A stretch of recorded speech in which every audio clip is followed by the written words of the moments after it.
고요한 고경마을의 저녁, 박씨는 황금비두로 익은 논 사이로 난 마을길을 천천히 걸었다. 50대 중반의 나이, 그의 머리카락은 이미 희끗희끗했고 깊은 눈은 세월의 슬픔을 고스란히 담고 있었다. 그의 삶은 고요한 날들의 연속이었다. 작은 집에서 홀로, 아내도 자식도 없이 낡은 라디오만이 그의 유일한 친구였다. 젊은 시절의 기억은 그의 가슴 속에 아물지 않은 상처처럼 남아 있었다. 젊은 날, 그는 하늘이라는 여인을 열렬히 사랑했다. 그녀와 함께 행복한 가정을 꾸릴 것이라고 믿었다. 하늘은 부드러운 여인이었다. 그녀의 미소는 아침 햇살처럼 그의 마음속 모든 피로를 씻어주었다. 하지만 운명은 잔혹했다. 하늘의 가족은 박씨가 너무 가난하여 그녀에게 밝은 미래를 줄 수 없다는 이유로 극렬하게 반대했다. 그날 밤, 하늘이 그의 품에 안겨 눈물을 흘리며 말했다. 나는 선택의 여지가 없어요. 박씨, 나는 가야만 해요. 나는 그러고 싶지 않지만 부모님의 말씀을 따라야만 해요. 그녀는 목이 메어 말했다. 하늘은 떠나갔고 박씨의 세상 전체를 함께 가져갔다. 그 후 몇 년 동안 그는 외로움 속에서 살며 다른 사람을 사랑할 수 없었다. 하늘을 생각할 때마다 그의 심장은 조여지는 듯 아팠다. 하지만 그는 그녀가 어느 날 데이트에서 두고 간 작은 팔찌를 간직했다. 그것은 그가 그녀를 기억할 수 있는 유일한 물건이었다. 삶은 그렇게 흘러갔고 어느 날 박씨는 서울로 떠나기로 결심했다. 그는 변화가 필요하다고 생각했다. 영혼을 짓누르는 고요함에서 벗어나야 했다. 서울은 네온사인과 경적소리로 부산했지만 그에게는 낯선 세상이었다. 그는 이곳의 삶에 익숙하지 않았지만 새로운 것을 찾으려 노력했다. 과거의 어둠에서 벗어날 기회를 찾으려 했다. 어느 늦은 오후, 그는 거리 모퉁이에 있는 작은 식당 복고에 들렀다. 빗방울이 유리창 밖에서 톡톡 떨어졌고 맛있는 음식 냄새가 그의 마음을 조금이나마 따뜻하게 했다. 길을 오가는 사람들을 멍하니 바라보던 중 그는 젊은 여자의 부드러운 목소리를 들었다. 어서 오세요. 뭘 드시겠어요? 그는 고개를 들었고 종업원 안나의 눈과 마주쳤다. 안나는 25살 정도의 젊은 여성으로 빛나는 얼굴과 의지로 가득한 눈을 가졌다. 안나는 수수하고 소박한 아름다움을 가지고 있었지만 활력이 넘쳐 박씨는 무의식적으로 잊고 있었던 미소를 지었다. 그 후 식당을 방문할 때마다 박씨는 안나와 더 많은 이야기를 나누기 시작했다. 그는 안나가 고아로 자랐고 어린 시절부터 스스로 삶을 개척해왔다는 것을 알게 되었다. 그녀는 낮에는 식당에서 일하고 밤에는 학위를 마치기 위해 공부를 했다. 어려운 삶 속에서도 안나는 항상 낙천적인 태도와 미소를 잃지 않았다. 사람은 모두 살아야 할 이유가 있잖아요. 안나가 말했다. 저는 부모님이 누구인지 모르지만 그분들이 저를 떠날 때 이유가 있었을 거라고 생각해요. 저는 잘 살아서 언젠가 그분들이 저를 찾았을 때 자랑스러워하고 싶어요. 안나는 대화 중에 말했다. 안나의 말은 박씨의 마음을 찔렀다. 그는 하늘이 돌아오기를 기다렸던 지난 세월과 그녀가 왜 완전히 사라져야 했는지에 대한 이유를 찾을 수 없었던 고통을 떠올렸다. 안나의 이야기에는 박씨를 그녀와 연결시키는 무언가가 있었다. 마치 그 젊은 여성에게서 잃어버렸던 자신의 일부를 찾은 듯했다. 시간은 흘러갔고 박씨와 안나의 관계는 더욱 친밀해졌다. 그는 그녀가 낡은 자전거를 수리하는 것과 같은 작은 일들을 도와주었고 고향에서 가져온 작은 선물들을 그녀에게 건네주곤 했다. 안나는 그의 관심에 감사했고 그녀 역시 박씨에게서 굳건한 정신적 지주를 느꼈다. 어느 날 박씨는 말했다. 안나, 내가 늙었다는 걸 알지만 나는 진심으로 가정을 갖고 싶어. 네가 괜찮다면 우리 함께 따뜻한 가정을 만들어 보면 어떨까? 안나는 잠시 침묵했지만 이내 그의 손을 잡고 미소를 지으며 말했다. 괜찮아요. 박 씨. 어쩌면 저도 가정이 필요했던 걸지도 몰라요. 저는 우리가 해낼 수 있다고 믿어요. 그들의 결혼식은 소박하게 진행되었다. 많은 손님이 초대되지는 않았고 몇몇 친척만 함께했다. 박 씨에게 그것은 그의 인생에서 가장 행복한 날이었다. 그는 오랜 방황 끝에 마침내 빛을 찾은 것 같았다.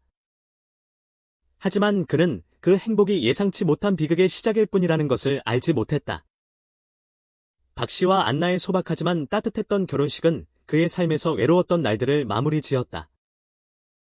결혼 후, 박 씨는 안나를 데리고 고향으로 돌아와 그가 평생 동안 머물렀던 작은 집에서 함께 살았다.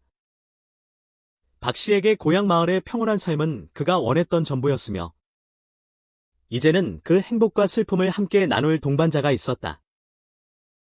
초반에는 박 씨와 안나의 결혼 생활이 정말 평화로웠다. 안나는 새로운 삶에 빠르게 적응했다. 그녀는 박 씨를 세심하게 돌보고, 요리를 하고, 집을 청소하고, 집 앞마당에 꽃을 심었다. 이웃들에게 중년 남성이 뒤늦게 행복을 찾는 모습은 모두에게 기쁨이었다. 하지만 얼마 지나지 않아 기이한 일들이 일어나기 시작했고, 그들의 평온함을 서서히 뒤흔들었다. 안나는 계속해서 기이한 꿈을 꾸었다. 반복해서 나타나는 꿈은 그냥 지나칠 수 없었다. 꿈속에서 그녀는 큰 비를 맞으며 서 있는 아이였다. 눈앞에는 흐느끼는 여인이 있었다. 그 여인은 긴 검은 머리를 가졌고 흐릿했지만 절망적인 목소리로 계속해서 박 씨의 이름을 불렀다. 마치 구조를 요청하는 듯했다. 잠에서 깰 때마다. 안나는 불안함을 느꼈지만 박 씨를 걱정시킬까봐 그에게 말하지 못했다. 하지만 이 꿈은 반복해서 나타났고 이 결혼 생활에 무언가 잘못되었다는 경고처럼 여겨졌다. 어느 날 집을 청소하던 중 안나는 옷장 구석에 숨겨진 작은 나무 상자를 발견했다. 그녀는 호기심에 상자를 열었고 하늘이라는 글자가 새겨진 은팔찌를 발견했다. 즉시 그녀의 심장이 세차게 뛰었다. 그녀는 이 팔찌가 어릴 적부터 몸에 지니고 있던 팔찌와 똑같다는 것을 알게 되었다. 고아원에서 그녀가 친어머니로부터 받은 유품처럼 간직해온 팔찌였다. 안나는 팔찌를 들고 의심으로 가득 찬 마음으로 박 씨에게 팔찌를 가져갔다. 팔찌를 본 박 씨는 멍해졌고 그의 눈에는 기억이 가득했다. 이 팔찌는 내게 아주 특별한 사람이 했던 거야. 박 씨가 말했다. 내가 깊이 사랑했던 사람. 그녀의 이름은 하늘이었어. 그녀는 영원히 내 곁에 있겠다고 약속했지만 그녀는 이유도 설명하지 않고 떠나버렸지. 안나는 더 이상 아무 말도 할 수 없었지만 마음속에 이상한 기분이 들었다. 그녀는 이 두 개의 팔찌가 똑같은 것이 단순한 우연일까? 아니면 과거로부터 온 어떤 메시지일까 스스로에게 물었다. 어느 오후, 박 씨가 나무 대문을 수리하는 동안 안나는 나이가 많은 이웃 김 씨와 이야기를 나누었다. 박 씨에 대한 이야기가 나오자 김 씨는 뜻밖의 말을 했다. 젊었을 때 박 씨는 너무 힘들었지, 아이야. 그는 하늘이라는 여자를 깊이 사랑했지만 그녀의 가족은 반대했어. 그들은 그녀를 다른 곳으로 보내버렸지. 그때 하늘은 임신 중이었던 걸로 알고 있어. 하지만 그 후로 그녀가 어디로 갔는지 아는 사람은 아무도 없지. 이 이야기는 안나를 얼어붙게 했다. 그녀는 기이한 꿈, 팔찌, 그리고 이야기 속 여인의 이름과 자신이 한 번도 본 적 없는 친어머니 사이의 기이한 유사성에 대해 생각하는 것을 멈출 수 없었다. 그녀는 무언가 끔찍한 일이 서서히 드러나고 있다는 불안감을 느꼈다. 의심이 생기기 시작한 후 안나는 예전처럼 편안함을 느낄 수 없었다. 그녀는 이유를 알 수 없었지만 박 씨와 거리를 두기 시작했다. 박 씨가 여전히 그녀에게 세심하게 대했지만 안나의 마음에는 그녀가 설명할 수 없는 무형의 거리가 점점 커져갔다. 꿈은 계속해서 그녀를 괴롭혔다. 한 번은 꿈속의 여인이 더 이상 흐릿하지 않고 얼굴이 선명하게 보였다. 그녀는 늙었을 때의 안나와 매우 흡사했으며 슬픔으로 가득한 눈을 가지고 있었다. 그녀는 울면서 말했다. 진실을 찾아야 해. 그렇지 않으면 평생 괴로울 거야. 다음 날 아침, 안나는 한 번도 생각해보지 않았던 일을 하기로 결심했다. 그녀는 박 씨와 자신의 DNA 검사를 했다. 그녀는 고통스러울지라도 진실을 알고 불안감에서 벗어나고 싶었다. 검사 결과를 기다리는 동안 안나는 모든 것을 평소처럼 유지하려고 노력했다. 하지만 시간이 지날수록 박 씨의 눈을 바로 보는 것이 점점 더 어려워졌다. 죄책감과 불안감이 그녀를 점점 더 짓눌렀다. 그녀는 잠시도 눈을 감을 수 없었고 혹시 앞이 절벽인 길로 가고 있는 것은 아닐까 항상 불안했다. 그동안 박 씨는 안나의 변화를 감지했지만 무엇을 해야 할지 몰랐다. 그는 아마도 안나가 새로운 삶에 지쳐 있거나 그녀가 공유하고 싶지 않은 무언가가 있을 거라고 생각했다. 하지만 그는 안나가 행복하도록 모든 것을 하려고 노력했다. 그날 밤, 고요한 마을의 작은 집은 정적에 잠겼고 창문 밖으로 바람이 스치는 소리만 들렸다. 안나는 침대에 누워 천장을 바라보며 눈을 크게 떴다. 그녀는 잠들 수 없었다. 그녀의 손에는 그녀가 당일 오후 받은 DNA 검사 결과가 담긴 봉투가 있었다. 그녀는 마음의 준비를 했지만 봉투를 열고 결과를 읽었을 때 그녀의 손은 너무 떨려 종이를 바닥에 떨어뜨렸다. 그녀는 마지막 결론을 읽고 눈이 흐릿해졌다. 박 씨는 바로 그녀의 친아버지였다. 안나는 침대에 앉아 멍해졌고 머리가 빙빙 돌았다. 이 진실은 마치 벼락과 같았고 그녀를 충격의 가장 깊은 곳으로 몰아넣었다. 어떻게 이럴 수가 있을까? 그녀가 남편이라고 불렀던 사람이 어떻게 자신의 친아버지가 될 수 있을까? 안나는 마치 세상이 무너지는 듯한 느낌을 받았다. 꿈, 팔찌, 그리고 하늘이라는 여인에 대한 모든 기억이 그녀의 머릿속으로 밀려들어와 고통스러운 그림을 만들었다. 안나는 옆 침대에서 잠이 든 박 씨를 바라보았다. 그의 얼굴은 평온해 보였지만 그녀에게 그는 더 이상 자상한 남편이 아닌 그녀가 평생 동안 알지 못했던 친아버지였다. 다음 날 아침, 안나는 진실을 마주하기로 결심했다. 그녀는 이 일을 영원히 숨길 수 없다는 것을 알았다. 진실이 아무리 고통스럽다 할지라도. 아침 식사 후 박 씨가 마루에 앉아 차를 마시는 동안 안나는 손에 검사 결과 편지를 들고 그에게 다가갔다. 박 씨, 안나는 목이 메어 말을 이을 수 없었다. 아니, 어떻게 불러야 할지도 모르겠어요. 박 씨는 놀라 그녀를 바라보았다. 무슨 일이야? 안나. 내가 걱정되게 하는구나. 안나는 숨을 크게 들이마셨고 눈물이 뚝뚝 떨어졌다. 당신은 바로 제 친아버지예요. 그 말은 마치 칼날처럼 박 씨의 심장을 꿰뚫었다. 그는 말을 잇지 못하고 멍해졌다. 그의 눈은 안나가 건넨 편지에 꽂혔고 결론을 반복해서 읽으며 자신이 잘못 본 것이기를 바랐다. 하지만 진실은 부인할 수 없었다. 아니, 그럴 리가 없어. 박 씨가 더듬거렸다. 내가 어떻게 아버지일 수가 있지? 어떻게 이런 일이 일어날 수가 있어? 극심한 고통 속에서 안나는 그녀가 알게 된 모든 것을 이야기했다. 기이한 꿈, 똑같은 팔찌, 그리고 DNA 검사 결과. 그녀는 또한 박 씨와 하늘이라는 여인의 사랑에 대해 말해준 김 씨의 이야기도 전했다.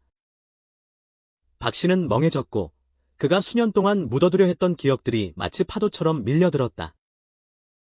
그는 하늘을, 그녀가 눈물을 흘리며 떠나갔던 날을, 그녀가 그의 삶에서 완전히 사라졌을 때의 고통을 떠올렸다. 그리고 이제 진실이 분명해졌다. 하늘은 떠날 때 그의 아이를 임신하고 있었고 그 아이가 바로 안나였다. 박 씨는 고개를 숙이고 두 손으로 얼굴을 가린 채 떨리는 목소리로 말했다. 나는 몰랐어. 나는 내가 내 딸인 줄 몰랐어. 하늘은 이 일에 대해 나에게 한 번도 말하지 않았어. 내가 알았더라면 이런 일이 일어나지 않도록 했을 텐데. 안나는 고통스러워하며 무슨 말을 해야 할지 몰랐다. 그녀는 박 씨를 탓할 수 없었다. 왜냐하면 그가 전혀 알지 못했기 때문이다. 하지만 죄책감과 고통이 그녀를 짓눌러 그녀는 견딜 수 없었다. 잠시 침묵한 후 안나는 자신의 팔찌를 꺼내 박 씨가 간직했던 팔찌 옆에 놓았다. 똑같이 생긴 두 개의 팔찌에는 하늘이라는 이름이 새겨져 있었다. 박 씨는 팔찌를 바라보며 눈물을 글썽였다. 이 팔찌는 하늘이 했던 팔찌야. 박 씨는 속삭였다. 우리가 마지막으로 만났을 때 그녀는 내 손에 이 팔찌를 줬었지. 나는 그녀에게 또 하나의 팔찌가 있었다는 걸 몰랐어. 안나는 고개를 숙이고 팔찌 안쪽에 숨겨진 작은 종이 조각을 꺼냈다. 그것은 오래된 편지였고 글씨는 세월이 흘러 희미해져 있었다. 안나는 편지를 박 씨에게 건네주었고 그는 떨리는 손으로 편지를 펼쳤다. 편지에서 하늘은 이렇게 썼다. 박 씨. 저는 당신 곁에 있을 수 없어요. 제 가족은 제가 떠나도록 강요하고 있고 저는 다른 방법이 없어요. 저는 당신이 저를 용서해 주기를 바라지만 당신이 알아야 할 것이 하나 있어요. 저는 당신의 아이를 임신하고 있어요. 제가 돌아가지 못한다면 당신이 저와 이 아이를 용서해 주세요. 저는 언젠가 우리의 아이가 당신을 찾을 수 있기를 바라요. 편지가 박 씨의 손에서 떨어졌다. 그는 움직이지 못하고 앉아 있었고 눈물이 그의 뺨을 타고 흘러내렸다. 하늘. 왜 나에게 좀 더 일찍 말해주지 않았어? 왜 우리의 아이를 홀로 살게 했어? 안나와 박 씨는 서로 마주보고 앉아 있었다. 둘 다 침묵에 잠겨 있었다. 그들은 그들의 삶이 영원히 바뀌었다는 것을 알았다. 부부에서 그들은 이제 자신이 친아버지와 딸이라는 것을 알게 되었다. 이 비극은 그들을 고통스럽게 했을 뿐만 아니라 어떻게 계속 살아야 할까? 어떻게 이 고통을 극복해야 할까? 와 같은 해결하기 어려운 질문에 직면하게 했다. 안나는 박 씨를 바라보았다. 그녀의 눈에는 괴로움이 가득했다. 아버지, 우리는 이제 어떻게 해야 할까요? 저는 더 이상 여기서 이렇게 살 수 없어요. 박 씨는 그녀의 어깨에 손을 얹으며 목이 메어 말했다. 나도 모르겠구나. 하지만 우리는 모든 진실을 알아야 해. 우리는 내 어머니에게 무슨 일이 일어났는지 알아야만 해. 안나는 고개를 끄덕였다. 그들은 함께 답을 찾기로 결심했고 과거에 남아있는 단서들을 찾기 시작했다. 하지만 둘 다 이 여정이 고통스러울 것이며 훨씬 더 끔찍한 비밀이 드러날 수도 있다는 것을 알았다. 그날 밤 작은 집은 진실의 무거운 어둠에 뒤덮인 듯했다. 박 씨와 안나는 모두 잠들지 못했다. 그들은 함께 작은 나무 테이블에 앉아 있었고 한때는 따뜻한 가족 식사를 했던 곳이었다. 하지만 이제 그들 사이에는 고통스러운 침묵이 감돌고 있었다. 제가 어머니에 대해 좀 더 알아봤어요. 안나가 침묵을 깨고 말했다. 어머니, 그러니까. 하늘님은 떠나고 싶어서 떠난 것이 아니었던 것 같아요. 저는 어머니를 그렇게 하도록 강요한 사람이 있었을 거라고 생각해요. 박 씨의 눈이 번쩍였다. 그 안에는 고통스러운 기억이 깊숙이 박혀 있었다. 나도 그렇게 생각했었어. 하지만 지난 세월 동안 나는 답을 찾지 못했어. 나는 그녀가 나를 충분히 사랑하지 않아서 떠났다고 생각했지. 아니에요. 안나가 단호하게 말했다. 저는 이 일 뒤에 누군가가 있을 거라고 생각해요. 그리고 그 사람은 어머니가 편지에서 언급했던 사람과 관련이 있을 거예요. 다음 날, 안나와 박 씨는 어머니의 과거 관계를 통해 진실을 찾아 나서기로 했다. 그들은 박 씨와 하늘이 살았던 마을로 돌아가 옛날 이야기를 기억하는 노인들에게 이야기를 물었다. 그들이 찾아본 결과 한 사람의 이름이 계속해서 나왔다. 옛날 박 씨의 친한 친구였던 동희였다. 동희는 박 씨의 학창시절 친구였지만 하늘이 떠난 후로 연락이 끊겼다. 박 씨는 동희가 자신과 매우 친했었지만 그와 하늘이 함께 있는 모습을 볼 때마다 불쾌한 말을 많이 했었다는 것을 기억했다. 네가 하늘과 어울릴 만큼 괜찮다고 생각해. 그녀는 너보다 더 나은 사람을 필요로 해. 동희는 그렇게 말했었다. 마을 노인들의 정보는 모든 것을 더욱 분명하게 만들었다. 한 노파는 하늘이 떠나기 전에 동희가 그녀의 아버지와 따로 만나는 모습을 봤다고 기억했다. 그 후로 하늘은 갑자기 사라졌다. 좋지 않은 말을 하고 싶지는 않지만 노파는 속삭였다. 하지만 옛날 동희가 하늘에게 마음이 있었던 것 같아. 어쩌면 그 사람이 이 일 뒤에 있는 사람일지도 몰라. 조사를 마친 후 안나와 박 씨는 동희와 마주하기로 했다. 동희는 이제 성공한 사업가가 되어 서울의 호화로운 저택에서 살고 있었다. 만남은 넓은 거실에서 이루어졌고 그림과 고급 가구는 마치 남자의 차가운 눈빛과 대조되는 듯했다. 박 씨, 오랜만이군. 박 씨를 본 동희가 가짜 미소를 지으며 말했다. 하지만 박 씨가 직접 물어보자 미소는 곧 사라졌다. 말해, 동희. 그날 하늘에게 무슨 짓을 한 거야? 동희는 굳어졌지만 이내 경멸하는 듯 웃었다. 무슨 말을 하는지 모르겠는데 안나는 앞으로 나서며 분노에 가득 찬 목소리로 말했다. 더 이상 거짓말 할 필요 없어요. 우리는 당신이 어머니를 우리 아버지에게서 강제로 떼어냈다는 것을 알고 있어요. 그리고 당신 때문에 저는 고아로 자랐어야만 했죠. 동희는 잠시 움찔했지만 이내 평정을 되찾았다. 그래서, 그래, 내가 그랬어. 하지만 그건 내가 하늘을 사랑했기 때문이야. 그녀는 박 씨처럼 가진 것 없는 사람과 함께 가난하게 살아야 할 사람이 아니었어. 나는 그녀에게 더 나은 길을 주었던 거야. 네가 말하는 더 나은 길이란 게 뭐지? 박 씨는 자리에서 벌떡 일어나 분노했다. 그녀가 사랑하는 사람을 떠나게 하고 내 딸이 부모 없이 자라게 하는 것이었나? 어떻게 그걸 사랑이라고 부를 수 있어? 동희는 어깨를 으쓱하며 냉정하게 말했다. 나는 내가 옳다고 생각하는 일을 했을 뿐이야. 하지만 아마도 내가 틀렸을지도 몰라. 왜냐하면 결국 그녀는 나를 선택하지 않았거든. 대치가 정점에 이르자 안나는 탁자 위에 팔찌와 어머니의 편지를 놓았다. 동희의 눈은 유품들을 보자 어두워졌다. 그는 마치 코너에 몰린 것처럼 뒷걸음질 쳤다. 당신이 어머니를 궁지로 몰아넣은 거죠. 그렇죠. 안나가 떨리는 목소리로 물었다. 당신은 우리 부모를 갈라놓았을 뿐만 아니라 어머니가 떠난 후에 무슨 짓을 한 거죠? 동희는 고개를 숙이며 씁쓸하게 웃었다. 그래, 나는 그녀를 다른 곳으로 데려갔어. 하지만 그녀는 머물고 싶어 하지 않았어.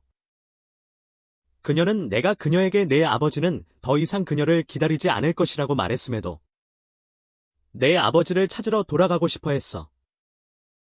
그래서 그녀는 도망쳤고, 그리고 그는 말을 멈추고 목소리가 잦아들었다.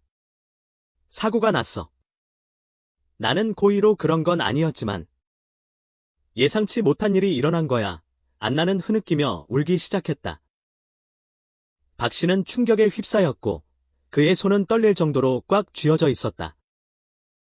내가 하늘을 죽였어. 내가 그녀를 죽였어. 아니야. 동희가 소리쳤다. 나는 그녀를 죽이지 않았어. 그것은 사고였어. 그녀는 차를 못 보고 길로 뛰쳐나갔어. 나는 그런 일이 일어나기를 원치 않았어. 대면은 고통 속에서 끝났다.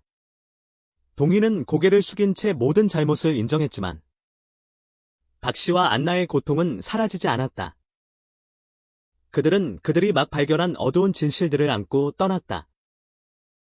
집으로 돌아가는 길에 안나는 박 씨 옆에 조용히 앉아 있었다.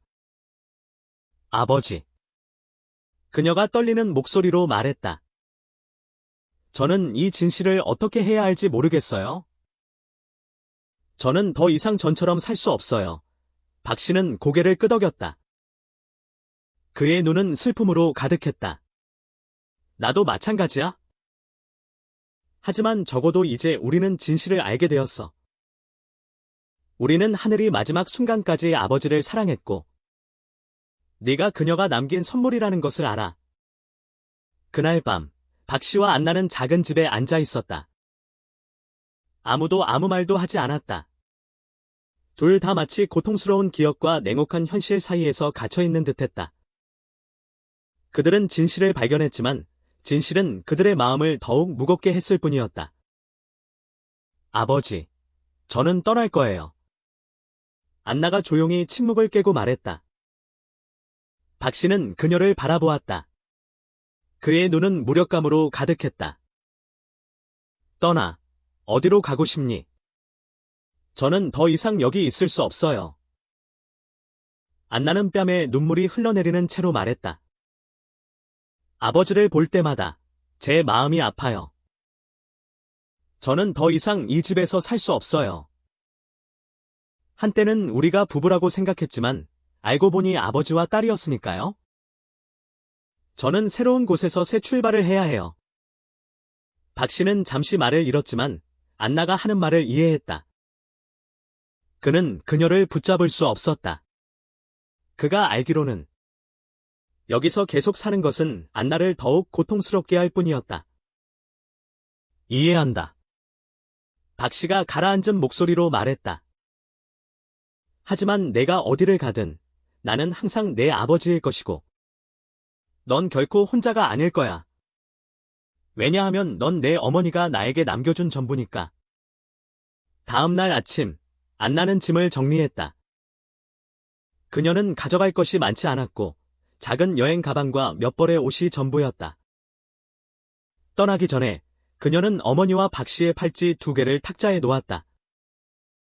아버지가 이 2 팔찌를 모두 간직해 주세요. 안나가 말했다. 그것은 아버지와 어머니의 사랑의 증거예요. 저는 그것을 가져갈 수 없지만 아버지 곁에 남겨두고 싶어요. 박 씨는 팔찌를 바라보며 눈물이 그렁그렁했다. 그는 아무 말도 할 수 없었고 고개만 끄덕였다. 안나가 집을 나설 때 그는 문간에 서서 그녀의 모습이 마을길에서 멀어지는 것을 바라보았다. 그의 눈물이 아침 햇살에 녹아내렸다. 안나는 다른 도시로 옮겨 새로운 삶을 시작했다. 그녀는 예전에 자신처럼 불우한 아이들을 도울 수 있는 새별 고아원 센터에서 일을 찾았다. 그녀는 매일매일 마음속의 고통에 맞서 싸우는 법을 배우며 더 나은 삶을 살기 위한 동기로 삼았다. 박 씨와 헤어졌지만 안나는 종종 박 씨에게 편지를 썼다. 그녀는 편지에 자신의 일, 자신이 돌보는 아이들, 그리고 미래에 대한 자신의 희망을 적었다.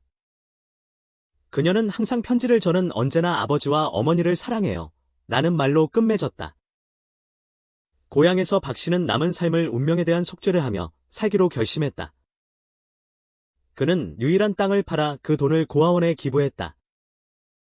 또한 그는 소외된 아이들을 방문하고 지원하는 일을 자주 했는데 그것은 그가 과거에 안나에게 해주지 못했던 것을 만회하는 방법으로 생각했다.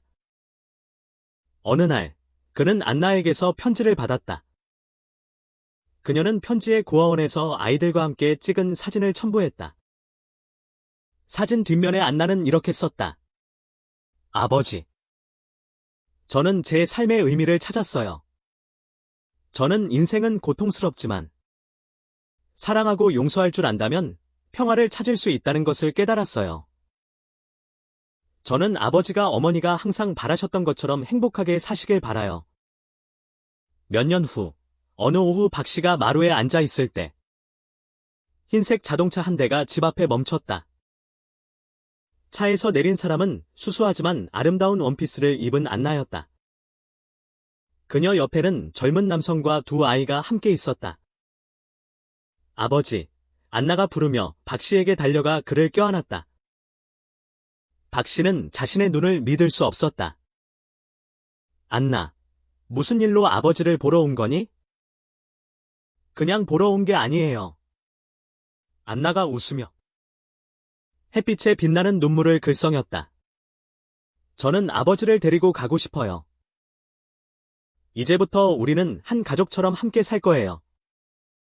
박 씨는 안나 옆에 서 있는 아이들을 바라보았다. 아이들은 박 씨를 껴안고 그를 할아버지라고 불렀다. 오랜 세월이 지난 후 박 씨의 마음은 처음으로 행복으로 가득 찼다. 그는 과거가 아무리 고통스러웠다 해도 자신과 안나는 극복하는 법을 배웠고 새로운 미래를 만들 수 있었다는 것을 깨달았다. 이야기는 안나가 아이들과 함께 박 씨 곁에 앉아있는 모습으로 마무리된다. 박 씨의 눈은 행복으로 빛나고 있었다. 인생은 때때로 우리를 절망적인 상황에 빠뜨리지만 어떻게 상황에 맞서는지가 삶의 의미를 결정하는 것이다. 이야기는 용서, 사랑의 힘, 그리고 비극을 극복하고 행복을 찾는 것에 대한 메시지를 전한다. 때로는 희생과 연민이 가장 깊은 상처를 치유하는 열쇠가 될 수 있다.